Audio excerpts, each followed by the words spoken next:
한국 한 과학자의 거짓말로 끝날 줄 알았던 초전도체. 자, 그런데 대반전이 일어났습니다. 한국이 그동안 공개하지 않았던 히든카드를 꺼내든 것인데요. 그동안 한국은 사기꾼이라며 한국이 개발한 초전도체는 100% 가짜라고 확신했던 미국, 영국 유명 대학들이 일제히 발표 결과를 바꾸며 입을 다물지 못하고 있습니다.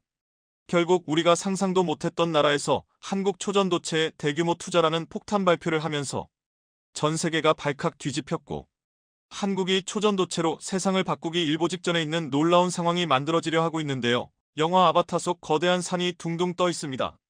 이는 언옵테늄이라는 물질 덕인데요. 인간들은 이 물질을 채취하기 위해 나비족과 전쟁을 벌입니다. 영화 설정 속에서 언옵테늄의 가치는 1kg당 2천만 달러, 한화로 약 265억 원에 달합니다. 학계에서는 이 언옵테늄을 초전도체라고 부릅니다. 최근 퀀텀에너지 연구소 등 국내 연구진이 개발했다고 주장하는 그 물질입니다. 우리 주변에 존재하는 물질은 전기가 얼마나 잘 통하냐에 따라 세 가지로 분류할 수 있습니다. 먼저 도체 컨덕터는 전기나 열이 잘 흐르는 물질입니다. 예를 들면 금, 은, 철, 구리, 알루미늄 등이 있죠. 반대로 부도체 인설레이터는 유리, 플라스틱, 고무 등 전기가 통하지 않는 물질입니다. 우리가 많이 듣는 반도체 세미컨덕터는 전기 전도가 도체와 부도체의 중간 정도 되는 물질을 말합니다. 순수한 상태의 반도체는 전기가 잘 통하지 않는 부도체와 비슷한 특성을 보이지만 특정 불순물을 주입하면 도체처럼 전기가 흐르죠. 전기 전도성을 조절할 수 있다는 게 도체와의 차이점이죠. 그렇다면 초전도체 슈퍼컨덕터는 뭘까요? 세상에 존재하는 모든 물질에는 전기 흐름을 방해하는 전기 저항이 있습니다. 전기 저항력이 낮을수록 전기가 잘 통하겠죠. 초전도체는 전기 저항이 0인 물질입니다. 전기가 잘 흐르는 도체를 뛰어넘는 물질인 것이죠. 이는 1911년 네덜란드 레이던 대학의 물리학 교수인 카멜린 온네스가 처음으로 발견했는데요. 그는 수은의 전기 저항을 측정하는 실험 중 영하 268.8C에서 전기 저항이 갑자기 없어지는 현상을 발견했습니다. 이를 초전도 현상이라고 이름 붙였죠. 전기 저항은 우리가 사용하는 전자기기에서 발열 현상이 나타나게 하는 원인입니다. 초전도체가 가능해지면 스마트폰이나 PC 등에서 흔히 발생하는 발열 문제는 모두 없어지게 되겠죠. 전력 손실 없이 전기를 전달할 수 있기 때문에 에너지 효율도 지금보다 혁신적으로 높아지게 됩니다. 자, 그런데 한국 연구진들이 개발한 초전도체가 거짓이라는 충격적인 발표가 미국과 영국 유명 대학 등으로부터 쏟아져 나오며 큰 충격을 주었습니다. 국내 연구소가 상온 초전도체라고 주장하는 LK99에서 초전도성이 발견되지 않는다는 미국의 한 대학 연구소 발표에 8일 관련 테마주 주가가 일제히 고꾸라졌습니다. 미 메릴랜드 대학 응집물질이론센터 센티미터 TC가 SNS를 통해 LK99는 상온과 저온에서 초전도성이 확인되지 않았다며 우리는 게임이 끝났다고 믿는다. LK99는 초전도체가 아니다라고 밝혔습니다. 세계적인 학술지 네이처마저 한국 연구진이 개발한 초전도체가 사실이 아니라는 충격적인 발표를 했습니다. 네이처는 상온상압 초전도체라고 주장하는 LK99에 등장해 많은 학자와 아마추어들이 재현을 시도 중이지만 그런 주목할 만한 결과를 실험적 이론적으로 재현하려는 초기 노력은 부진한 모습을 보였고 연구자들은 심히 회의적이라고 밝혔습니다.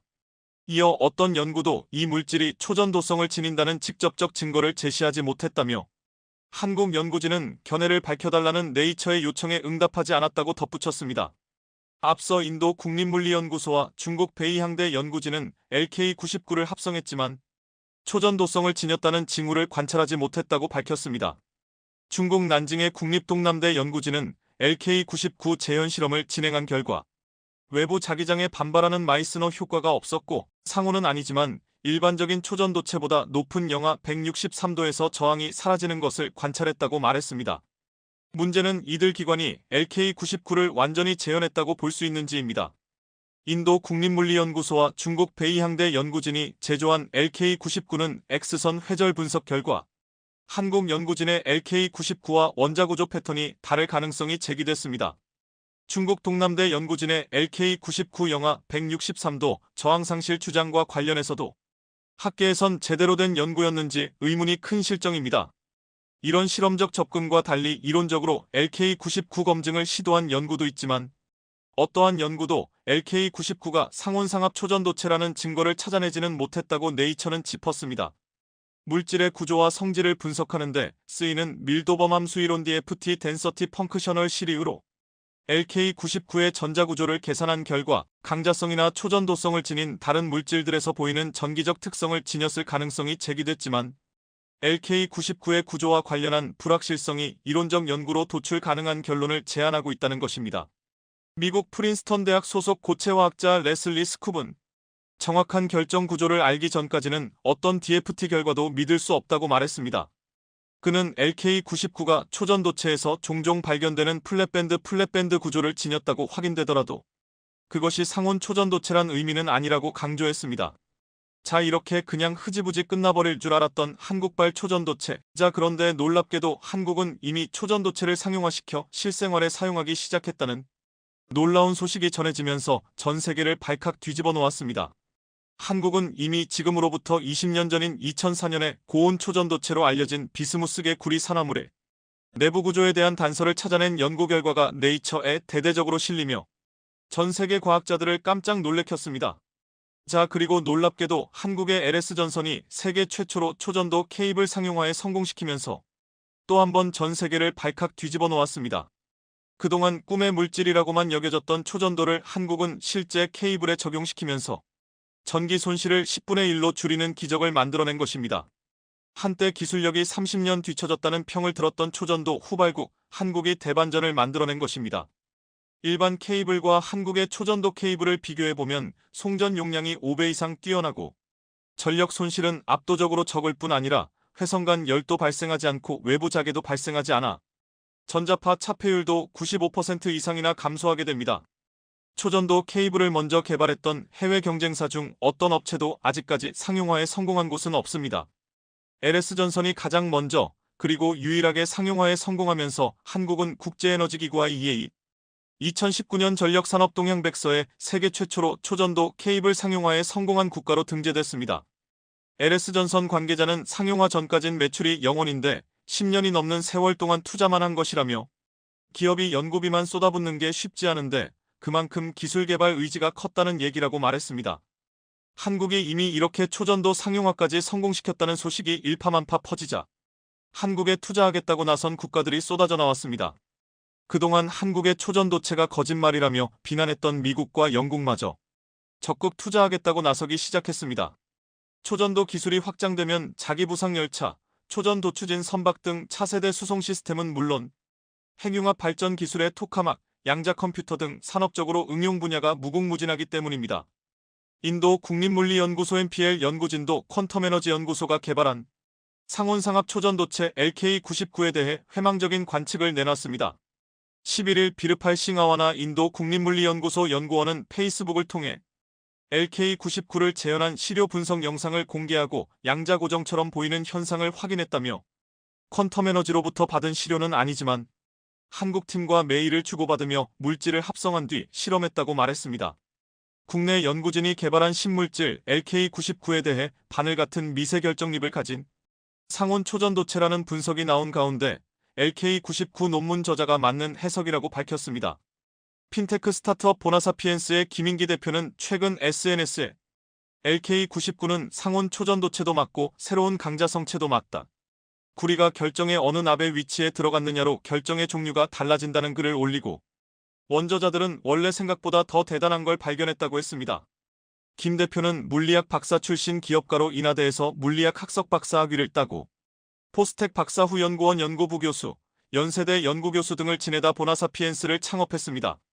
김 대표는 이후 올린 글에서 자신의 판단 근거를 설명하면서 누구나 이 물질을 잘 구웠으면 바늘 같은 미세 결정립이 나와야 하고 이들이 섞여 있는 상태가 실제 얻게 되는 샘플이라면서 납이 뇌석에서 납의 위치에 구리가 어떻게 치환되느냐에 따라 상온 초전도체, 강자성체, 부도체가 된다고 밝혔습니다.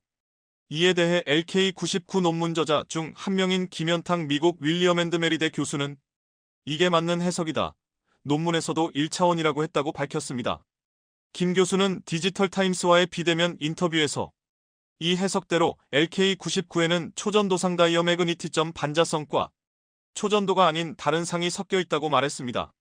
그러면서 앞으로 기술 개발을 통해 다른 상을 얼마나 없애느냐가 관건이다. 초전도상이 있는 것은 확실하다고 밝혔습니다. LK99에 섞여 있는 다른 상을 없애면 전기저항 0이 가능하냐는 질문에 대해서는 매우 좋은 샘플에서 저항령까지 측정됐고 중국의 한 그룹도 110K까지 저항령을 측정해서 발표했다고 설명했습니다. LK99에서 구리 원자의 중요성은 이번 논문에 또 한 명의 저자로 참여한 오근호 한양대 명예교수도 인정했습니다. 오 교수는 디지털타임스와의 비대면 인터뷰에서 구리가 매우 신비한 물질이다. 요동치는 성질이 매우 강하다. LK99 합성 과정에서 제자리에 딱 들어가야 한다. 논문에 공개된 화학식과 물질은 100% 보장한다 전했습니다. 몇 달 전까지만 하더라도 유럽연합에 맞서며 회원국 탈퇴까지 시사했던 폴란드는 최근 우크라이나 지원 거점으로 급부상하며 유럽연합과의 갈등이 눈 녹듯이 사라진 상황입니다. 그런데 이 과정에서 갈등 상황 동안 지급이 보류되었던 유럽연합의 지원금 360억 유로, 우리 돈 50조 원가량이 다시 폴란드에 지급되었다는 소식인데요. 유럽연합 측에서는 코로나로 인한 경제회복 기금으로 지원했지만 우크라이나 상황을 코앞에서 목격한 폴란드는 경제회복보다 국방력에 막대한 투자를 진행하고 있습니다. 폴란드의 이런 행보에 유럽연합에서도 크게 우려를 나타내며 기초경제력 이상의 국방비를 지출하는 등 경제와 국방력의 불균형이 초래될 것을 걱정하고 있습니다. 하지만 폴란드 당국은 국방력이 곧 경제력이라 말하며 1년치 예산 150조 원의 3분의 1에 해당하는 금액을 한국산 방어무기 패키지를 구매하는 데 쏟아붓고 있습니다. K2 흑표와 K9 자주포 T-50 고등 훈련기와 여기서 파생된 FA-50 경공격기, 그리고 최근엔 대공방어무기인 천군까지 구매하겠다며 유럽연합의 지원금을 전부 한국산 무기를 구매하는 데 쏟아붓고 있다는 소식입니다. 폴란드를 시작으로 유럽에서 한국산 무기가 인기를 끄는 상황과 이를 통해 한국이 창출하게 될 경제적 이익 그리고 한국의 독점적인 이익에 우려를 표하는 유럽연합까지 급박하게 돌아가는 국제 상황을 자세히 알아보겠습니다.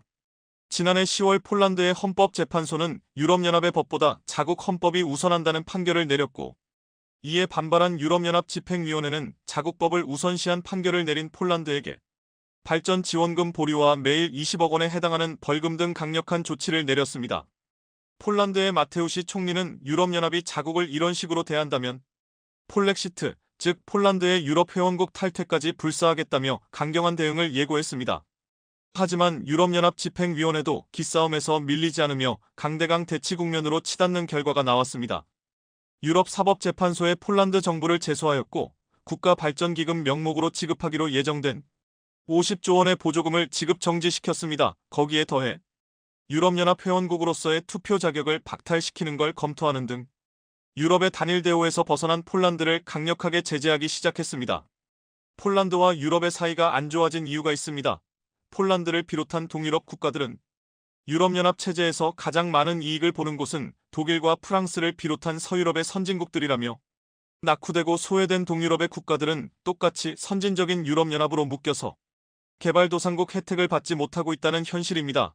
독일은 1인당 GDP가 4만 5천 달러에 달하는데 반해 폴란드의 1인당 GDP는 고작 1만 5천 달러 수준입니다. 상황이 이렇다 보니 유럽연합 측에선 저개발 회원국들의 불만을 잠재우기 위해 매년 천문학적인 국가 보조금을 지급하고 있지만 서유럽 선진국과 공통으로 묶인 동유럽 회원국들이 구조적으로 불이익을 당할 수밖에 없다는 주장입니다. 이런 식으로 유럽의 분열이 조금씩 커져가고 있었지만 최근 러시아 우크라이나의 충돌로 인해 유럽 회원국 간의 결속이 다져지고 있는 모습입니다. 특히 폴란드는 과거 소련의 영향권 안에서 소련제 무기를 상당 부분 보유하고 있었고 같은 소련 영향권에서 무기 체계를 공유하던 우크라이나에게 효과적이고 신속한 지원을 하게 되었습니다. 우크라이나와 국경을 접하고 있기에 러시아에게 우크라이나가 밀린다면 폴란드는 과거처럼 러시아와 국경을 맞대는 악몽 같은 상황이 펼쳐지기 때문입니다. 이렇게 우크라이나에게 소련제 무기를 처분한 폴란드는 차기 국방계획으로 서방 세계의 표준적인 무기 시스템을 도입하기로 결정하며 그 중에서도 핵심 주력 무기들로 한국산 무기들이 주목을 받고 있는 상황입니다. 폴란드는 지난 5월 미국의 에이브람스 전차 250대를 구매하는 계약을 맺었지만 미국 현지의 제조 사정상 납기일이 상당히 늦어질 것으로 전망되고 에이브람스 전차가 들어온다고 하더라도 워낙 고가의 장비에다 적은 수량을 도입하기에 가장 운용 대수가 많고 볼륨이 큰 주력 전차는 사실상 한국산 K2 흑표로 정해진 상황입니다. 특히 폴란드가 운용하던 소련제 T-72 전차는 대부분 우크라이나에 넘겨주어 폴란드 기갑 전력에 공백이 생긴 상황으로 빠르게 국방 능력을 재정비해야 하는 상황입니다. 폴란드 국방부는 한국산 K808 장갑차와 레드백과 같은 보병 전투 차량에도 관심을 보이고 있습니다. 한국은 여름엔 매우 덥고 습하며 겨울엔 눈이 많이 오는 산악지형으로 전차와 장갑차가 다니기엔 최악의 조건을 갖추고 있습니다.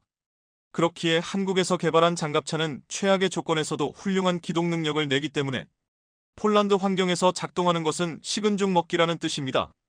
폴란드 육군은 2000년대 이전까지만 하더라도 소련제 122mm의 자주포 규격을 사용했지만 2000년대 들어서며 한국을 포함한 서방의 표준 규격인 155mm를 채택하며 한국산 K9 자주포의 차체를 도입했습니다. 120대가량의 K9 차체를 수입한 폴란드는 미국, 영국의 부품을 들여와 차례대로 조립하여 자국산 크라프 자주포를 만들었고 최근엔 우크라이나에게 60대가량의 크라프를 수출하며 폴란드 육군의 자주포 전력에 공백이 생겨버린 상황입니다. 이런 상황에 자주포 전력을 메꾸기 위해 한국산 파워팩을 장착한 K9 자주포에 또다시 관심을 보이고 있습니다. 한국산 기갑 전력을 사용해보고 감탄한 폴란드는 최근엔 한국의 FA-50 경공격기에도 관심을 보이고 있습니다. 5월 말 폴란드 국방장관은 경남 사천의 한국항공우주산업공장을 방문해 FA-50의 성능 개량 버전을 36개월 안에 납품 가능한지 질의서를 전달했습니다. 이어서 채 일주일도 되지 않은 6월 6일 현충일에 폴란드 공식 협상단을 한국에 파견했습니다. 폴란드의 실무 협상단은 6월 6일부터 한 주가량 한국에 머무르며 FA-50에 대한 각종 성능 평가와 시험 결과를 검토한 것으로 알려졌습니다. 우크라이나에게 MiG-29 전투기를 지원하면서 공군 전력에 공백이 발생한 폴란드는 FA-50 도입을 통해 자국이 운용 중인 60대가량의 훈련기를 대체하려는 계획입니다. FA-50은 T-50 훈련기 기반의 경공격기로서 단순한 훈련기로 치부하기엔 뛰어난 성능을 가지고 있습니다. 특히 폴란드군이 운용 중인 F-16 전투기와 무기체계를 공유하며 개선된 전자장비를 탑재해 일부 성능에선 F-16을 압도하기도 합니다. 사실상 F-16과 대등한 수준을 지닌 FA-50은 마하 1.5 수준의 최대 속도와 각종 공대공 공대지 미사일, 합동 정밀 직격탄 JDAM을 비롯한 정밀 유도 무기를 5톤 가까이 탑재할 수 있습니다.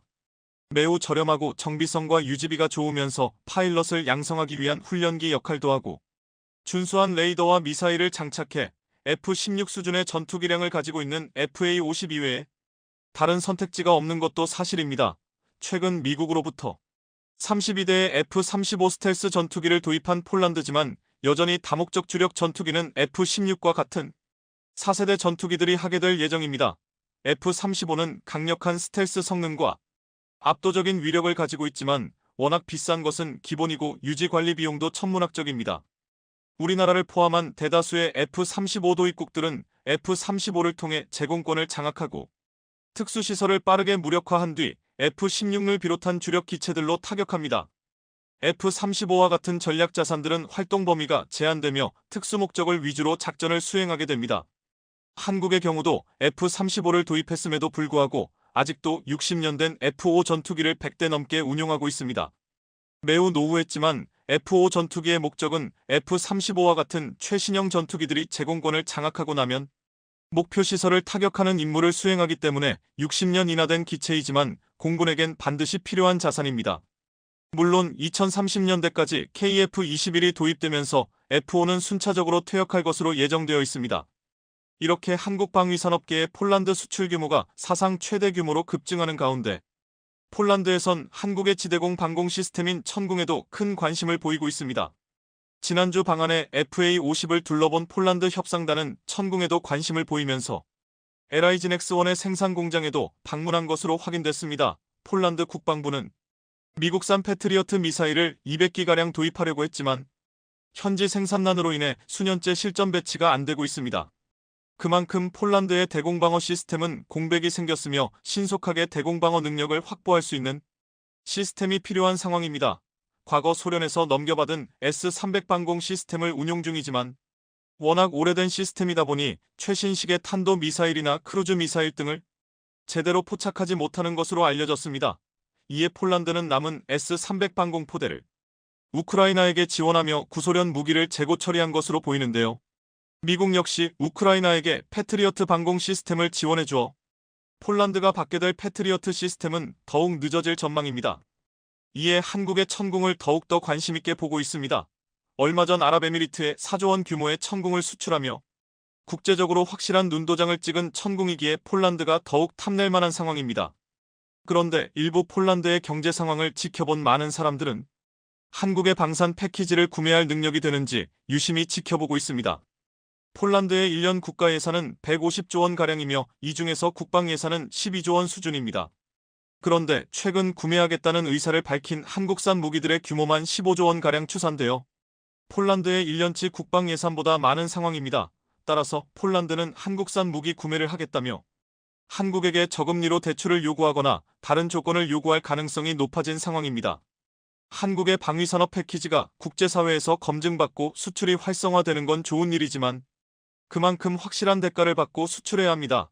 이에 부응하듯 폴란드 정부는 국가방위법을 새로 만들어 국방비를 더욱 증가시키는 정책을 만들었습니다. GDP 대비 3%로 현재의 2%보다 상당히 늘어난 수치입니다. 그만큼 국방 예산이 많이 투입되면 한국산 패키지를 구매하는데 무리가 없을 가능성도 있습니다. 하지만 유럽연합 측에선 폴란드의 군비 증강을 두고 무리한 군비 확장이라며 우려를 표명하고 있습니다. 특히 한국에 대한 우려가 나오고 있는데요. 웬만하면 같은 유럽 회원국의 무기를 사용하라는 뜻입니다. 예산이 부족한 폴란드에게 유럽연합은 50조 원에 달하는 지원금을 지급했고 50조 원을 받아 여유가 생긴 폴란드는 한국의 방위산업 패키지를 구매하고 있기 때문입니다. 대한민국 육군 삼포병여단이 강원도 양양에서 239mm급 다연장 로켓 천무의 해안 실사격 훈련 현장이 최초로 공개됐습니다. 한국판 강철비라 불리는 천무는 사거리 80km, 축구장 3개 넓이 면적을 초토화할 수 있는 육군의 최정예 무기 다연장 로켓입니다. 천무는 육군과 해병대가 운용하는 국산 다연장 로켓포로서 한국이 지난 2009년부터 5년간 1,314억 원을 들여 개발했고 미국이 만든 MLRS 멀터펄 론치 라커 시스템과 대등한 성능을 자랑하는 무기입니다. 천무는 최초의 국산 다연장 로켓포인 구룡보다 사거리를 2배 이상으로 늘려 북한의 장사정포 사정권 밖에서 아군의 피해 없이 공격 원점 및 중심 타격이 가능합니다. 사정거리가 길기 때문에 지상보다는 주로 해상에서 사격 훈련을 진행하고 있는데요. 역으로 생각하면 바다로 침투하는 적의 함정들에게 지옥을 선사해 줄 수 있다는 얘기가 됩니다. 지상과 달리 해상 사격 훈련에는 사실 많은 애로사항이 있습니다. 파고 즉 파도의 높이가 2.1m 이상일 때는 발사된 로켓 포탄의 탄착 지점 확인이 어려워 사격 훈련이 사실상 불가능합니다. 또한 해상 탄착 지점에 포탄이 떨어지는 것을 확인하려면 해군 함정의 레이더가 동원되어야 합니다. 뿐만 아니라 해상의 경우 조류에 의해 표적지가 이동하기 때문에 포탄의 정확도 측정이 어렵다는 것도 문제로 꼽힙니다. 그래서 천무와 비슷한 성능을 자랑하는 미국의 MLRS는 사거리가 짧은 연습용 로켓 포탄을 별도로 만들어 사용하고 있는데요. 천무 역시 연습용 로켓 포탄을 만들 필요가 있다는 게 전문가들의 견해입니다. 현재 천무가 운용하는 탄약은 두 종류로 사거리 36km의 130mm 로켓 포탄과 80km의 사거리를 자랑하는 239mm 유도탄이 있는데요. 향후 사거리 45km의 230mm 로켓 포탄이 추가될 예정입니다. 천무는 이제 완전히 대한민국 영토에 실전 배치되어 있습니다. 백령도에는 신형 국산 대공 미사일 천궁, 북공기 부양정 킬러인 국산 비공 유도 로켓, 국산 단거리 대공 미사일 천마가 배치되어 천무, 천궁, 천마 등 이른바 국산 3천 무기 체계가 모두 배치되어 있습니다. 특히 천무의 배치로 백령도에 큰 위협으로 부각되어 온 북황해도, 고안포 공기부양정 기지 등 주요 목표물에 대한 정밀 타격 능력을 가질 수 있게 됐습니다. 천무 239mm 유도로켓은 GPS-INS 관성항법장치 유도장치가 달려있어 최대 80km 떨어진 표적을 정밀 타격할 수 있고 분산탄을 사용할 경우 300개의 자탄이 공중에서 뿌려져 최대 축구장 약 300 크기의 면적을 초토화할 수 있습니다. 단일 고폭탄두는 관통탄두로 60cm 이상의 콘크리트로 방어된 벙커나 건물 등을 파괴합니다. 시속 80km로 빠르게 작전지에 투입돼 도착 7분 만에 첫 탄을 쓸 수 있는데 사거리 80km 이내면 360도 범위 어디든 대량 타격이 가능합니다. 특히 발사 차량 1문당 12발의 로켓이 탑재되는데 우크라이나전에서 활약하고 있는 미국제 하이마스 다연장 로켓도 70여 킬로미터 떨어져 있는 목표물을 정밀 타격하는 유도 로켓을 쓸 수 있지만 발사 차량 1문당 6발만 탑재할 수 있을 뿐입니다. 그런데 천무는 발사 차량 1문당 12발의 로켓이 탑재할 수 있을 정도로 하이마스보다 2배나 강력한 발사 능력을 자랑합니다. 이러니 폴란드가 가만히 둘 리가 없었습니다. 최근에 공개된 2023 한미연합 합동화력훈련장에서 한국 화력무기 시범을 직접 참관한 폴란드의 국방장관은 우리 군의 화력에 대해 인상적이라고 평하면서 특히 천무 다연장 로켓포를 보더니 오, 천무라고 한국어로 감탄사를 연발했습니다. 폴란드는 그동안 K-808 장갑차와 천궁이 방공미사일 등에 각별한 관심을 보이며 세부 재원을 묻기도 했는데요. 천무가 강렬한 인상을 남긴 겁니다. 결국 폴란드는 288문이나 되는 천무를 도입하기 위한 계약을 했습니다. 천무는 지난해 폴란드와 1차 수출 이행 계약을 했으며 아랍에미리트 UAE에 이어 사우디아라비아에 수출돼 실전 배치된 사실이 최근 확인되기도 했습니다. 그리고 최근 폴란드와 수출 계약이 체결됐던 국산 다연장 로켓 천무는 첫 선적을 마치고 폴란드로 이동 중인 것으로 확인됐습니다. 폴란드 육군용으로 개량된 천무의 폴란드 제식명은 호마르 HOMARK입니다. 마리우시 부아슈차크 폴란드 국방장관은 폴란드산 트럭과 동합된 첫 K239 천무가 이미 폴란드로 이동 중이라며 8월 중순 내로 한국 장비가 폴란드에 올 것이라고 확인해 주었습니다. 지난 10월 폴란드는 천무 구매 계약 218대를 체결했고 올해 천무 18대를 우선 인도받기로 한 상태였습니다. 계약 규모는 약 8조 5천억 원 이상입니다. 한화에어로스페이스가 한국형 다연장 로켓 에메라레스 K239 천무를 폴란드 옐츠 JELCG 8X8 차량과의 통합 작업을 마치고 폴란드로 인도했는데요. 천무는 8월 폴란드에 도착하게 되는데 아이언 사단으로 불리는 폴란드 육군 제18기계화 사단에 배치될 예정입니다. 폴란드 제18기계화 사단은 벨라루스 브레스트 게이트 인근부터 프레미시우 인근 슬로바키아 국경에 이르는 지역을 담당하고 있으며 이 지역은 특히 우크라이나와의 국경을 포함하는 지역이기 때문에 사실상 한국의 천무가 폴란드의 최전방을 방어하는 중책을 맡게 됩니다.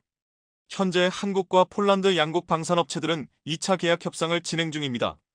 수출금융 문제 등 몇 가지 이견을 해결한다면 폴란드가 유럽에서 한국 방산 무기에 중요한 교두보가 되는 것은 기정사실화되어 있습니다. 한 가지 특이사항은 오는 10월 폴란드에서 총선이 예정돼 있다는 점입니다. 따라서 방산업계는 10월 이전에 2차 계약이 체결되지 않으면 상당한 차질이 빚혀질 가능성도 있다고 지적하고 있습니다. 그러나 방산 전문가들은 폴란드로의 K방산 수출은 작년에 끝난 게 아니라 이제 본게임 시작으로 볼 수 있다고 전망합니다. 지금까지 천무의 유일한 경쟁자는 이스라엘의 PULS 다연장 로켓이었습니다. PULS는 원래 이스라엘 군사산업 IMI가 개발한 링스링크스 다연장 로켓 시스템을 기원으로 합니다. 미국의 M142 HIMARS와 한국의 천무보다 다양한 종류의 로켓을 사용할 수 있다는 그래서 최근 덴마크, 네덜란드 그리고 모로코가 도입했을 정도로 천무의 경쟁자로 유명했습니다. 따라서 이스라엘은 군비 증액에 나선 유럽 국가들에게서 PULS의 추가 수출 기회를 엿보고 있어 한국의 천무와 치열한 경쟁을 벌이고 있었는데요. 하지만 최근 한국 방위산업은 이스라엘마저 완벽하게 제치면서 세계 시장을 호령 중입니다. 지난달 23일 한국은 말레이시아와 국산 경공격기 FA-50의 말레이시아 수출 총 18대 9억 2천만 달러 약 1조 2천억 원 규모로 올해 K방산 대규모 수출로는 첫 사례였습니다. 말레이시아 공군은 앞으로 전투기 18대를 추가 도입할 예정이어서 FA-50 수출 물량은 최대 36대까지 늘어날 것으로 기대되고 있는데요. 지난해 K방산 수출은 173억 달러로 사상 최대를 기록했는데 이 수치는 지난해 이스라엘의 무기 수출액 110억 달러보다도 많은 것입니다. 사실 이스라엘은 국내 생산 무기의 75%를 수출하고 각종 첨단 기술로 세계 방산 시장을 석권해 그동안 K방산의 롤모델이자 넘보기 힘든 넘사벽으로 여겨져 왔는데요. 이제 규모면에서도 이스라엘을 압도하고 있기 때문에 방산 전 분야에서 이스라엘을 앞서는 날이 머지않아 보입니다. 이미 스톡홀름 국제평화연구소 SIPRI가 분석한 2018만 2022년 국제무기 이전 동향에서 한국은 세계 9위에 올라 10위인 이스라엘을 제쳤습니다. 지금까지의 롤모델을 제친 겁니다. 한국이 방산 수출에서 이스라엘을 제친 것은 과거에는 상상하기조차 힘들었던 일생일대의 사건이 벌어진 것인데요. 이제 방산 강국 이스라엘도 넘었으니 다음 목표는 세계 최대 미국 시장에서 돌파구를 여는 일입니다. K방산은 폴란드 대박 신화에 그치지 않고 세계 4대 방산 수출국으로 도약하기 위해 미국 시장의 문을 두드리고 있습니다. 우크라이나 전쟁 이후 1000곳 이상의 외국 기업들이 영업을 정지하거나 현지에서 철수하기로 결정한 바 있습니다. 서구 기업들이 떠난 러시아에는 외국 제품, 서비스를 베껴 파는 일명 복사카피 경제가 뜨고 있습니다. 푸틴 대통령이 특허를 도용한 짝퉁을 사실상 합법화하자 러시아 기업들이 혜택을 보고 있다고 외신들은 전했습니다. 러시아 기업들이 허가 없이 비우호 국가의 특허를 써도 손해배상 소송을 당하지 않는 것이 골자입니다. 러시아가 지정한 비우호 국가는 경제 제재에 통참한 한국을 비롯한 미국, 영국, 호주, 일본, EU 회원국 등 48개국입니다. 이런 대표 사례는 우크라이나 침공 이후 러시아에서 철수한 맥도날드의 공백을 메운 부쿠스노 이토치카가 있습니다. 러시아어로 두말할 것 없이 맛있다는 뜻의 이 브랜드는 맥도날드 사업을 인수한 알렉산드르 고브르가 만들었습니다. 전쟁 후 맥도날드는 30년 만에 러시아 사업 철수를 결정하며 현지 매장 850곳을 닫았고 고브르가 이를 인수해 새 브랜드로 재개장을 했는데 여기서는 맥도날드 빅맥과 비슷한 빅히트 세트 등 닮은 꼴 메뉴가 버젓이 팔리고 있습니다. 스타벅스의 러시아 매장을 인수한 스타즈 커피 역시 로고부터 메뉴, 손님 이름을 컵에 적어주는 주문 방식, 매장 분위기까지 스타벅스의 판박이라는 평가를 듣는 중입니다. 기존 스타벅스는 러시아에서 130개 매장을 운영했으나 우크라이나 전쟁이 발발하자 CEO는 끔찍한 일이라고 비판하며 15년 만에 러시아 영업을 중단했습니다. 그런데 이를 러시아 업체가 그대로 베껴 오픈을 한 것입니다. 스타스 커피 경영자는 기자회견에서 스타벅스와 비교해보면 로고가 원형이라는 점을 제외하고는 공통점을 찾을 수 없다. 이렇게 뻔뻔함을 보이기도 했습니다. 지난해 여름 문을 연 러시아 의류기업 저스트 클로즈도 유니클로를 거의 베낀 수준이라고 일본 언론은 지적했습니다. 앞서 유니클로는 모스크바에 유럽 최대 점포를 열었지만 전쟁 발발 후 폐점했고 저스트 클로즈는 바로 그 자리에 등장했습니다. 지난해 말 저스트 클로즈 매장을 찾은 마이니치 신문은 붉은 바탕에 흰색 글씨로 쓰인 로고와 진열대, 상품 등이 유니클로를 연상케 한다고 지적했습니다. 이 밖에 미국 KFC 치킨, 덴마크 완구업체 레고, 스페인 의류 브랜드 자라 등이 러시아 기업들의 복사 대상이 됐습니다. 러시아 마트 매대에선 코카콜라와 비슷한 쿨콜라, 환타는 펜시, 스프라이트는 스트리트로 바뀌어 출시됐고 이들 짝퉁 상품 역시 병과 로고 디자인이 기존 제품과 흡사합니다. 벨라루스는 러시아에서 철수한 이케아를 모방해 가구 매장 스웨드하우스를 열기도 했습니다. 이케아처럼 파란색과 노란색을 사용한 로고 디자인의 비슷한 제품이 진열되어 있습니다.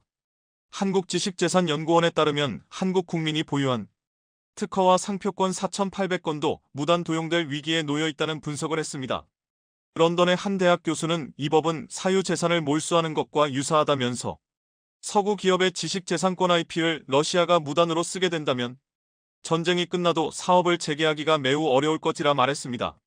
그런데 이런 비슷한 현상이 현대차에서도 나타나 이슈가 커지고 있습니다. 현대차 공장을 인수한 러시아 현지 업체가 생산을 재개했는데 현대차 짝퉁을 그대로 만들고 있는 것입니다. 러시아 언론들은 이를 긴급 타진하며 AGR 자동차 그룹이 새로운 솔라리스 자동차 브랜드를 출시했다고 밝혔습니다. AGR은 현대차 공장을 인수한 아트파이낸스의 자회사입니다. 현대차는 2010년 5,400억 원을 투자해 해외 생산시설로는 6번째로 러시아의 첫 공장을 설립했고 당시 러시아에 진출한 외국 자동차 업체로는 최초로 완성차 공장을 지어서 큰 화제가 됐습니다. 자동차 강판 가공부터 차량 테스트까지 생산 전 공정이 다 들어있는 공장입니다. 현대차 공장이 갖는 의미와 상징성은 굉장히 컸습니다. 현대차의 러시아 시장 공략은 성공적이었지만 2022년 2월 러우 전쟁으로 서방이 제재로 맞대응하며 생산을 멈춰야 했습니다. 20만 대 수준이던 판매 실적은 거의 제로로 떨어졌고 2,500여 명의 직원들 중 90%는 휴직 상태가 됐습니다. 2년에 걸친 휴업과 가동 중단에 따른 손실은 7,100억 원으로 손실 규모는 나날이 커져 지난해 4분기에는 분기 기준 4,500억 원대 손실로 존치 의미가 없어졌습니다. 결국 지난달 현지 업체 아트파이낸스의 공장을 매각했고 공장 이름은 AGR 자동차 공장이 됐습니다. 공장은 단돈 14만 원에 매각됐는데 장부상 자산 규모가 2,800억 원이지만 헐값에 넘기게 된 것입니다. 여기에는 현대차가 인수했던 연산 약 10만 대 규모 GM 공장 부지도 포함되어 있습니다. 현대차 상트페테르부르크 공장은 축구장 280개 정도 넓이로 여의도 면적의 3분의 2에 해당합니다. 인테르팍스 등 러시아 언론은 AGR이 생산한 자동차는 현대차의 기존 모델과 유사하다고 전했습니다. 사실상 같은 모델을 이름만 바꿔서 만들고 있는 것입니다. 현대차의 러시아 브랜드 솔라리스도 그대로 사용 중입니다. 현대차는 가동을 중단하기 전까지 연간 20만 대 이상을 생산했는데 솔라리스 외에 크레타, 기아 리오 등의 모델을 생산해왔고 모두 AGR 대리점을 통해 판매돼 왔습니다. 현대차 관계자는 바이백 2년 조항 등은 대부분 러시아 정부 방침에 따라 결정됐다고 말했습니다. 현대차가 요구했던 바이백 조건은 최소 5년 이상이지만 러시아 주장대로 된 것입니다. IB 업계 관계자는 통상 매각 과정에서 바이백을 제공할 경우 매각 협상을 용이하게 할 수 있기는 하지만 14만 원이나 2년 한시 조건 등은 너무 터무니없는 수준이라고 전했습니다. 더욱이 공장을 되살 때의 가격을 시세에 맞추기로 한 것은 사실상 몰수에 가까운 것이 아니냐는 지적입니다. 푸틴 정권은 외국 기업을 헐값에 매각하도록 압력을 넣었습니다. 러시아 업체들이 사실상 서구 브랜드를 헐값에 살 수 있었던 배경입니다. 2022년 5월 프랑스 르노가 모스크바 공장을 넘겼을 때도 매각 대금 1루블 29원에 6년간 바이백 조건이 걸려 있었습니다. 그리고 같은 해 10월 일본 닛산도 러시아 자산을 1유로에 넘겼고 미국 포드도 5년 내 바이백 조건을 달고 러시아와의 합작회사 지분 49%를 넘긴 바 있습니다. 푸틴 정권의 비호 덕에 미국, 유럽의 경제 제재에도 불구하고 러시아 경제는 오히려 플러스 성장을 했습니다. 러시아 경제 성장률은 2022년 1.2%에서 작년 3%로 올라섰으며 국제통화기금 IMF는 올해도 2.6% 성장할 것으로 분석 중입니다. 외신들은 지난해 러시아 은행들이 전년 대비 약 16배 증가한 49조 원 3조 3천억 루블의 이익을 기록했다고 밝혔습니다. 이는 지난해 초기 예상치의 3배를 넘는 깜짝 성장을 한 것입니다. 하지만 상황이 생각만큼 안정적이지는 않습니다. 러시아 중앙은행은 최근 기준금리를 연 16%로 유지하기로 하면서 경기가 과열 조짐을 보이면 금리 추가 인상을 할 수 있다고 밝혔습니다. 이는 5회 연속 금리를 인상한 뒤 첫 동결입니다. 러시아는 루블화 약세와 인플레이션 압력에 대응하기 위해 지난해 7.5%였던 기준금리를 16%로 끌어올렸습니다. 금리를 이렇게 올렸다는 것은 상황의 심각성을 말해주고 있습니다. 다만 현재 기준금리는 2022년 2월 우크라이나 침공 이후 최고치인 20%보다는 낮은 수준입니다. 러시아 무역에서 중국 위안화는 미국 달러를 빠르게 대체하고 있습니다. 외신은 러시아 수출 거래에서 위안화 결제가 차지하는 비중이 2020년 초 0.4%에서 지난해 말 34%로 급증했다고 보도했습니다. 러시아 부총리는 중국과의 무역에서 루블화와 위안화 결제가 전체 거래 통화의 95%를 차지했다고 밝힌 바 있습니다. 러시아는 국제금융 거래를 중개하는 스위프트 시스템에서 배제됐고 약 3천억 달러에 달하는 해외 자산이 동결됐지만 중국과의 교역 확대로 위기를 넘기려는 중입니다. 지난해 중 러 교역액은 2,400억 달러로 전년 대비 26% 증가했는데 2년 사이 40%가 급증한 상황입니다. 중국은 자동차와 스마트폰, 전자제품 등 공산품을 주로 수출하고 있습니다. 서방 기업들이 줄줄이 러시아에서 철수하자 중국이 빠르게 그 빈자리를 대체한 것입니다. 중국 자동차의 러시아 시장 점유율은 2021년 8%에 불과했지만 지난해에는 55%로 절반을 넘어섰습니다. 하지만 이로 인해 중국의 고립도는 더욱 가속화되고 있습니다. 지난해 러시아로의 수출액은 크게 늘었지만 전체 수출액 3조 3,800억 달러는 4.6% 감소한 상태입니다. 미국과 EU 등 서방 국가로의 수출이 줄었기 때문입니다. 미국은 최근에도 러시아 군사산업단지 및 제3국 기업 등 500개 대상을 선정해 경제 제재를 발표했습니다. 이런 분위기에 맞춰 한국도 제재를 강화한 상태입니다. 특히 그 대상으로는 러시아로 우회 수출된 중고차도 있습니다. 러시아와 우크라이나 전쟁 이후 우리나라 중소기업 수출 품목 중 자동차 순위는 9위에서 2위로 껑충 뛰어오른 바 있습니다. 키르기스스탄과 카자흐스탄 등 러시아 주변국으로의 수출이 대폭 늘었기 때문입니다. 지난해 중소기업의 중고차 수출액은 전년보다 47% 급증한 49억 달러로 역대 최대를 기록했습니다. 지난해 전체 수출 품목 중에서 화장품 54억 달러에 이어 2위입니다. 특히 키르기스스탄이 315% 급증한 9억 9천만 달러로 1위였고 러시아, 요르단, 카자흐스탄, 리비아 등의 순이었습니다. 이는 주변국으로 수출된 뒤 러시아 내로 유입됐기 때문입니다. 지난해 카자흐스탄과 키르기스스탄으로 수출된 중고차 7,080%가량이 러시아 영토에 들어간 것으로 파악되고 있습니다. 정부는 지난해 4월부터 러시아와 벨라루스에 대해 5만 달러 초과 승용차 수출을 통제해왔고, 오는 24일부터 배기량 2000cc 초과 승용차로 제재가 강화됩니다. 이 경우 러시아에서 인기 있는 현대 두산, 산타페 등이 수출 금지 대상이 될 수 있습니다. 이런 상황에서도 현대차 그룹은 대한국가를 적극 공략하고 있습니다. 최근에는 브라질에 11억 달러 신규 투자를 전격 발표하기도 했습니다.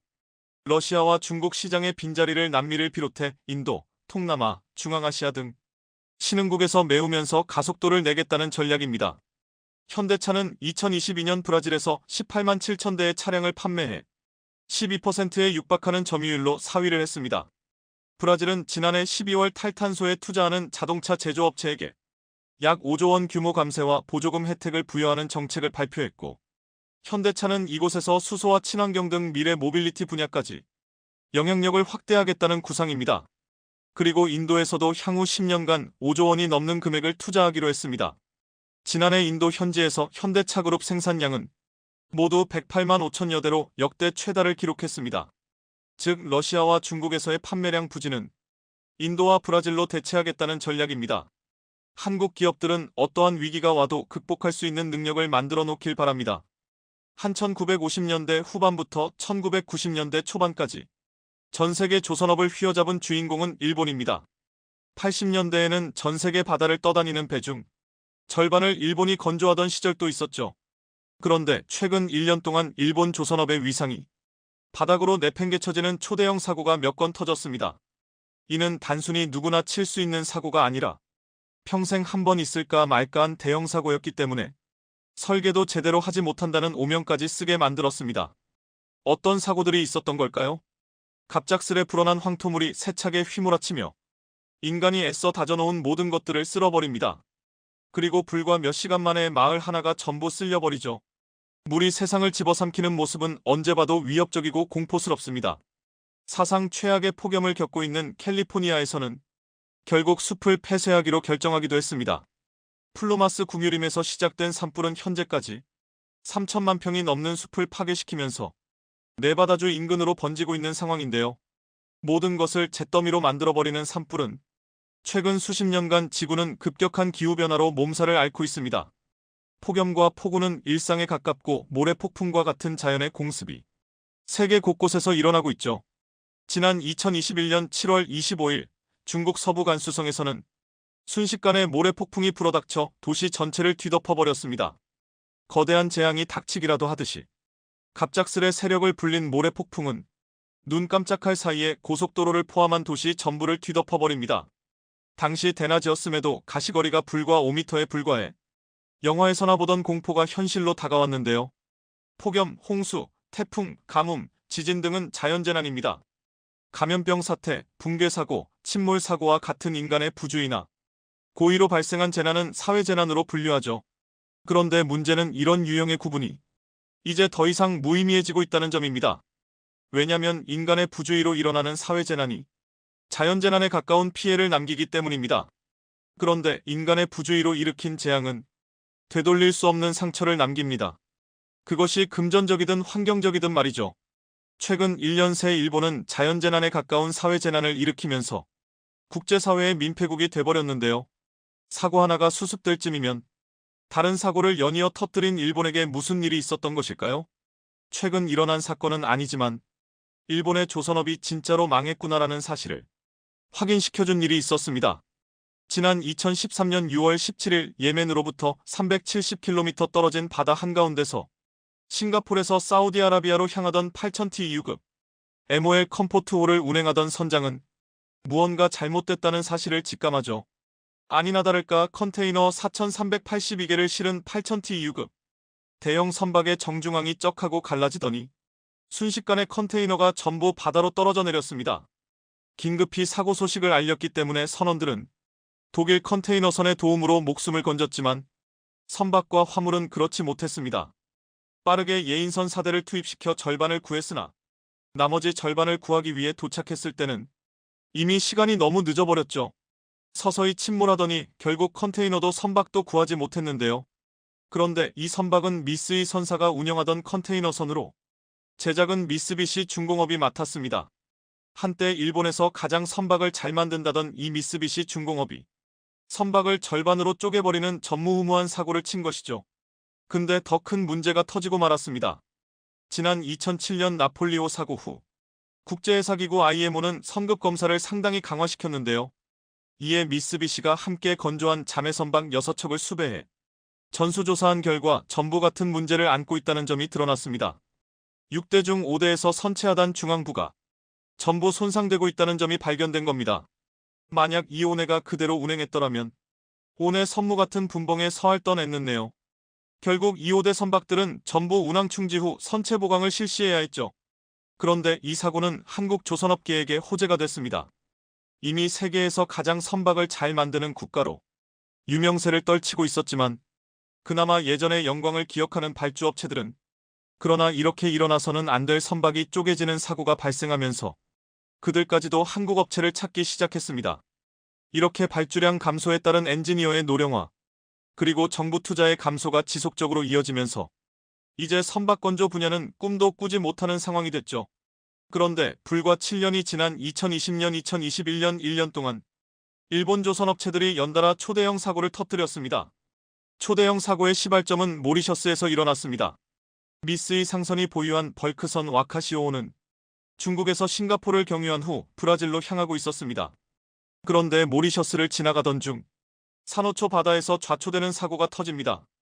그런데 단순히 산호초와 부딪힌 것이라면 문제가 되지 않겠지만 와카시오호는 산호초의 오일 탱크를 정면으로 들이받으면서 원유가 새나오기 시작했죠.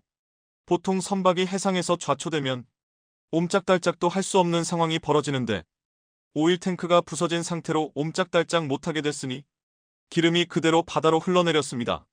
천혜의 자연환경을 자랑하는 모리셔스 바다에 긴 기름띠가 생기기 시작하더니 1000톤이 흘러나와 바다뿐 아니라 숲까지 스며들어 전부 오염시켰는데요. 일본 해운사는 3주에 걸쳐 선박에 남은 원유 3000톤을 전부 제거했다고 밝혔지만 오염된 자연을 복구하기까지는 최소 수십 년이 걸릴 것으로 예상됩니다. 태안 기름 유출 사고를 기억하시는 분들은 이후 얼마나 끔찍한 상황이 펼쳐질지 눈에 선하실 텐데요. 이 사고가 터지고 일본 정부는 전 세계로부터 민폐국으로 미운털이 박혔습니다. 우선 최악의 기름 유출 사고를 발생시켰다는 점 때문에 그랬고, 둘째는 사고 원인 때문에 그랬습니다. 원래 이 모리셔스 해안은 수심이 굉장히 얕은 관계로 10만 톤급 선박이 지나가서는 안 되는 해역입니다. 하지만 당시 와카시오호는 공짜 와이파이를 이용하겠다는 욕심으로 사고가 터졌습니다. 작은 욕심이 최악의 사고로 이어졌죠. 여기에 일본 정부의 대응에도 비판이 쏟아졌는데요. 모리셔스 정부는 사고 후 비상사태를 선포해 전 세계에 도움을 요청했습니다. 그런데 일본 정부는 사고를 일으킨 원인 제공자임에도 고작 6명의 구조요원을 파견했습니다.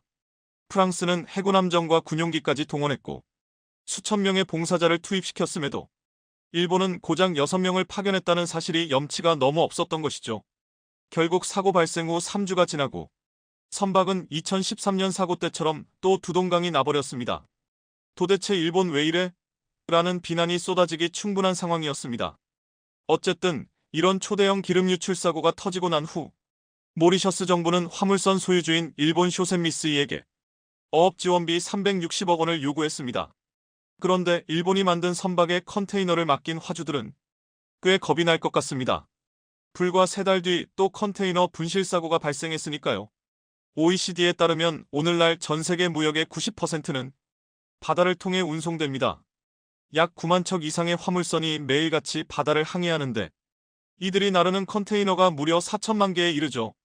2020년 11월 30일 중국을 출발해 캘리포니아 롱비치로 향하던 원 에이퍼스호는 하와이 북서쪽 2600km 떨어진 지점에서 예상치 못한 강풍을 맞닥뜨립니다. 예상치 못한 악천후를 견디지 못한 선박은 선박 상부가 휘청거리더니 갑판에 실린 컨테이너가 와르르 무너져 내렸죠. 바다에서 갑작스런 악천후를 만나게 되면 아무리 튼튼한 선박이라도 위험할 수 있습니다. 불안정한 바다에서는 배의 옆으로 파도가 칠 수 있는데 파도가 조금 높다면 배는 좌우로 뒤뚱거리는 롤링 현상을 겪습니다. 몇 번 기우뚱하다 다시 제자리로 돌아오는 경우가 대부분입니다만 이것은 롤링 각도가 20도 이내일 경우입니다. 만약 30도를 넘어가게 되면 화물의 무게가 가중되면서 운동 에너지를 증폭시키고 결국 컨테이너는 무너지게 됩니다. 원 에이퍼스호가 이 사고를 겪은 것이죠. 사고 후 컨테이너 대부분이 바다로 떨어졌는데 그 수가 무려 1816개나 됐는데요. 세계해운협의회에 따르면 지난 10년 동안 바다에서 유실되는 컨테이너는 한 해 평균 1382개에 불과한데 이 사고로 10년치 평균을 넘어버렸습니다. 다른 선박에서 찍힌 영상을 살펴보면 적어도 8단으로 쌓아 올린 컨테이너는 마치 박스가 무너지듯이 전부 쏟아져 내렸습니다. 하지만 기름 유출도 아닌 단순 컨테이너가 쓰러진 것인데 하와이 주정부와 미국 정부가 상당히 불쾌한 기색이 역력했습니다. 왜냐면 분실된 1800개 컨테이너 중 60개의 위험물질로 분류된 화학비료가 섞여 있었기 때문이죠. 만약 이 컨테이너들이 오픈된다면 하와이 앞바다는 말 그대로 지옥이 될 가능성이 높아 상당히 예민하게 반응할 수밖에 없었는데요. 이 배는 오션 네트워크 익스프레스라는 일본 국적의 해운회사 소속인데 이 회사는 일본 우선 상선 미쓰이, 가와사키 기선 3개가 합작해 세운 해운회사입니다. 하지만 사고 발생 초기 이 컨테이너선에 실린 화물에 대해 함구함으로써 상당한 논란을 불러왔었죠. 배를 조금이라도 아는 일반인들도 이 사고에 대해서는 의문을 표했습니다. 전 세계 바다를 떠다니는 선박의 실시간 위치를 제공하는 마린 트래픽에 따르면 이 사고 선박은 2019년에 건조된 신형 선박입니다. 사고 당시 선령이 고작 1년에 불과했죠. 또한 14,000T EU급 컨테이너가 고작 16m에 불과한 파도에 선박에 심각한 문제가 있는 것 아니냐는 문제도 제기됐는데요. 살펴본 바에 따르면 이 컨테이너선은 일본의 재팬마린 유나이티드가 건조한 것으로 나타났는데 이 사고는 해운회사의 운행 실수가 아닌 선박 건조 기술이 현저히 떨어짐으로써 발생한 기술의 문제라고 결론 지을 수밖에 없습니다. 한때 전 세계에서 가장 많은 선박을 만들던 일본의 건조 기술도 전 세계 해운업계의 소문이 사실로 드러나고 말았습니다. 현재 한국은 매년 발주되는 전 세계 선박의 절반 이상을 건조하며 독주체제를 굳혔습니다. 이 독주체제에는 일본 정부와 일본 조선업계의 몇 번에 걸친 자살골 덕분이었죠. 이 덕분에 한국 조선업계는 세계 1위로 올라설 수 있었습니다. 현재 중국이 빠르게 치고 올라오면서 위협하고 있다고는 하지만 LNG선 등 고부가가치 선박 분야에 있어서만큼은 독보적인 지위를 누리고 있는데요. 일본의 현재를 반면교사로 한국이 같은 실수를 하지 않도록 지속적인 노력이 필요하겠습니다. 러시아 푸틴 대통령의 강력한 정적이었던 러야권 지도자 알렉세이 나발리가 결국 옥중에서 숨진 채로 발견되었습니다. 가장 혹독한 시베리아에 위치한 교도소에 수감됐었던 나발리의 비보는 많은 이들에게 큰 충격을 선사했습니다. 국제사회의 눈치 따위는 보지 않고 막 나가고 있는 푸틴이었지만 이 정도로 막 나갈 줄은 몰랐었기 때문인데요. 러시아 당국은 나발리가 산책하던 중 갑자기 의식을 잃고 쓰러졌다며 누구도 믿지 않는 거짓말을 늘어놓았습니다. 그리고 유족들의 시신 인도 요청도 거부하고 당시 촬영됐었던 CCTV 영상까지 삭제하며 철저한 은폐 공작에 들어갔죠. 독재자 푸틴에게 목숨을 걸고 맞섰던 나발리를 애도하는 물결이 전 세계로 번져나가고 있습니다. 푸틴을 비판하고 있는 이들은 나발리가 교도소에서 가혹한 대우를 받았다며 그 증거로 지난 1월 나발리가 심리를 진행하며 촬영됐던 영상을 언급했는데요. 당시 인터뷰에서 나발리는 교도소가 아침 저녁 식사를 형편없이 제공한다고 말하며 따뜻한 음식을 먹을 수 있는 시간이 고작 1015분밖에 되지 않아 수감자들의 인권을 무시하고 있다고 주장했었습니다. 특히 짧은 식사 시간 때문에 도시락을 마음 편하게 먹지도 못한다고 불만을 표했었는데요. 나발리는 교도소 매점에서 가장 인기 있는 메뉴가 도시락인데 이 도시락을 빨리 먹느라 혀들대었다고 말했습니다. 그리고 짐작하셨겠지만 이 도시락은 그 도시락이 아니라 한국의 컵라면 도시락을 말하는 것이었죠. 러시아에서 큰 인기를 끌며 국민라면으로 등극한 팔도의 컵라면 도시락이 러시아 교도소에서도 사회와 마찬가지로 인기를 끌고 있다는 사실이 나발리를 통해 공개된 것입니다. 사실 러시아에서 한국 라면이 국민라면으로 등극한 것은 하루 이틀 전의 일이 아닙니다. 90년대부터 한국 라면은 러시아에서 꾸준히 인기를 끌어왔었죠.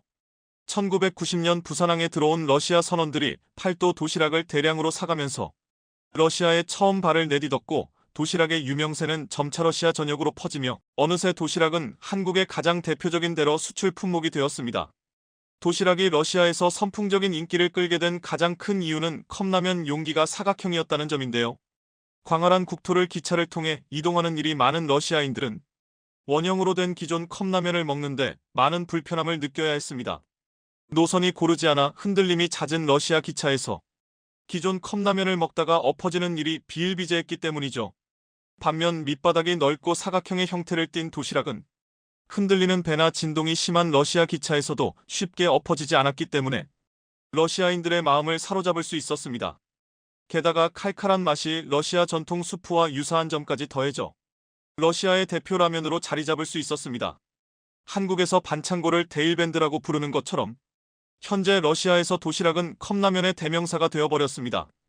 그런데 우크라이나 러시아 전쟁을 거치면서 도시락이 전보다 더 큰 인기를 누리게 되었습니다. 이는 도시락의 러시아 매출을 통해 확인할 수 있는데요. 팔도는 지난해에만 러시아에서 4,915억 원의 매출을 기록하며 전년 대비 매출이 1,900억 원, 65%나 상승했습니다. 현재 비공식적인 집계를 통해 분석해 본 결과 러시아 컵라면 시장 점유율에서 도시락이 차지하는 비율은 80%에 달합니다. 해외 기업들이 우크라이나 러시아 전쟁으로 하나둘 철수하고 있는 상황에서 팔도는 오히려 러시아 시장을 독점하는 기현상이 벌어진 것입니다. 전쟁으로 인해 물자가 부족해진 러시아에서 보관이 용이한 도시락 컵라면의 인기가 급상승한 것이 팔도 매출의 주요 원인인 것으로 분석되고 있죠. 전쟁이 장기화되며 도시락의 인기는 지속적으로 이어질 전망인데요. 우크라이나 전쟁이 누가 오래 버티느냐의 싸움이 된 지금 귀중한 전쟁 물자로서 도시락의 가치는 더 높아진 가운데 팔도는 도시락 가격을 인상해 마진율을 높이려고 하고 있습니다. 하지만 러시아 입장에선 팔도의 가격 인상을 울며 겨자 먹기로 받아들일 수밖에 없습니다. 현재 서구 식품업계가 러시아에서 철수하고 있는 상황에서 팔도가 유일한 공급자가 되었기 때문에 마음대로 가격을 인상한다고 해도 러시아에서 어찌할 방도가 없다는 것이죠. 팔도 도시락만큼이나 러시아에서 엄청난 인기를 끌고 있는 한국 제품이 또 하나 있습니다. 바로 초코파이인데요. 코리안 버거라는 애칭이 있을 정도로 러시아에서 초코파이는 시골 마을 슈퍼에서도 찾아볼 수 있을 만큼 국민 간식이라 할 수 있습니다. 달콤한 초콜릿과 마시멜로의 조합에 러시아인들이 푹 빠진 것입니다. 원래 초코파이가 러시아에 들어가기 전 러시아에서 마시멜로로 만든 제품은 찾아볼 수 없었다고 합니다. 푹신하고 달콤한 마시멜로의 존재를 몰랐던 러시아에서 초코파이의 상륙은 센세이션 그 자체였던 것이죠. 초코와 마시멜로의 조합을 내세워 아이들은 물론 어른들까지 그 맛에 빠지게 만든 오리오는 러시아 진출에 공을 들여 공장 건설은 물론 수출 물량을 늘리는 전략을 세웁니다. 초코만이 아니라 14가지 맛을 담은 다른 초코파이도 수출하기에 이르죠. 기결과 2018년 649억 원의 매출액을 기록했던 오리오는 단 4년 만에 연매출 2,098억 원이라는 엄청난 기록을 세우게 됩니다. 그리고 전쟁 이후에 고열량을 제공할 식품이 부족했던 러시아에서 초코파이가 쉬운 대안이 되면서 그 인기는 더 늘어나고 있습니다. 이 밖에도 한국김 역시 러시아의 대표 수출품으로 러시아인들이 환장하고 먹을 만큼 인기 식재료라 할 수 있는데요. 전쟁 중에도 한국김을 사 먹고자 하는 이들이 늘어나 통계에 따르면 전쟁이 한창이던 2022-2023년 기간에는 2018년도 김 수출량보다 50% 이상 수출량이 증가했다고 합니다. 그야말로 한국 제품이 없으면 러시아인들은 먹고 살 수가 없을 정도로 한국 식품에 대한 의존도가 높아지고 있습니다. 하지만 푸틴은 이러한 한국 의존도를 전혀 생각하지 않고 한국의 으름장만 놓고 있는데요. 특히 우크라이나 전쟁에서 서방 세계의 무기고로 한국 정부가 막대한 포탄을 우크라이나에 지원 보내며 러시아는 한국 정부에게 경고 메시지를 보냈습니다. 얼마 전 러시아 외무부 대변인 마리아 자하로바가 러시아가 한국의 경제와 산업에 막대한 피해를 줄 수 있다고 협박하며 미국과의 관계만이 아니라 러시아와의 관계에서 한국이 얻을 것을 생각하라고 압박하고 나섰습니다. 한국이 미국과의 협력을 계속해서 이어가며 155mm 포탄을 비롯한 무기를 계속해서 수출한다면 경제적으로 압박을 가하겠다는 의사를 강력하게 표현한 것이죠. 그런데 최근 이런 기세등등한 협박이 무색해지는 어이없는 소식이 전해졌는데요. 바로 러시아에서 한국에서 농산물 수입하는 걸 고려하고 있다는 소식이었습니다. 이는 러시아가 더 이상 에콰도르에서 바나나를 수입하지 않기로 한 결정 때문에 벌어진 해프닝이라고 할 수 있습니다. 최근 남미 에콰도르가 미국을 통해 구소련 무기를 우크라이나에게 수출하기로 결정하면서 러시아가 에콰도르에게 불편한 심기를 내비치며 경제 보복에 나섰습니다. 러시아에 들어오는 바나나의 90%가 에콰도르산일 정도로 에콰도르 바나나는 러시아의 주요 수입품인데 이 바나나를 더 이상 수입하지 않겠다고 발표한 것입니다. 무기 수출에 대한 보복이 더 이상 바나나를 사 먹지 않겠다는 거라니 조금은 우습게도 들리는데요. 에콰도르 역시 러시아의 조치에 콧방귀를 뀌며 어차피 러시아산 무기들은 고철에 가까운 것이기에 우크라이나에게 주는 소련제 무기를 러시아 정부가 과대평가하고 있다고 말하며 오히려 러시아를 비웃는 모습을 보였습니다. 한국 역시 러시아의 황당한 발표에 당혹할 수밖에 없었습니다. 한국의 무역, 경제 보복하겠다고 할 때는 언제고 이제는 한국에서 새로운 품목을 수입하겠다고 하니 어느 장단에 맞춰 춤을 추라는 건지 헷갈릴 지경입니다. 겉으로 센 척하기 위해 한국에 대해 강경한 태도를 보여야 하나 실제로는 한국에 대한 의존도가 높기에 벌어진 일 같은데요. 미국과 세계를 양분했던 소련 시절이라면 상상도 할 수 없을 만큼 추락한 러시아의 위상. 러시아가 자랑하는 군사 영역에서도 비슷한 일이 벌어지고 있는데요. 이빨이 빠졌다고 하지만 호랑이는 여전히 호랑이로 소련의 유산을 이어받은 러시아 방사는 세계에서 알아주는 부분이었습니다. 특히 미국과 정치적으로 사이가 좋지 못한 중동 국가들이 러시아제 무기를 애용했었죠. 가장 대표적인 무기 중 하나가 S-400인데요. 사거리 400km를 자랑하는 러시아의 최첨단 방공체계로 적의 중단거리 탄도미사일과 크루즈 미사일, 전투기 및 폭격기를 공중 요격하는 것이 가능합니다. 하마스, IS, 탈레반 등 미사일까지 운용하는 각종 테러 단체에 시달리고 있는 중동 국가들은 신뢰성 높은 방공체계가 필요했지만 가장 신뢰도가 높은 미국제 방공 미사일은 구하기가 쉽지 않았습니다. 그렇기에 상당한 수준의 기술력을 보유하고 있으며 비교적 저렴한 러시아의 S-400이 중동에서 크게 각광받았었는데요. 그런데 우크라이나 러시아 전쟁이 발발하면서 러시아 무기 전체에 대한 인식이 바뀌며 S-400 역시 평가가 바닥으로 추락하게 되었습니다. 러시아는 S-400만 있으면 어떤 미사일 공격도 막을 수 있다고 자부했었는데요.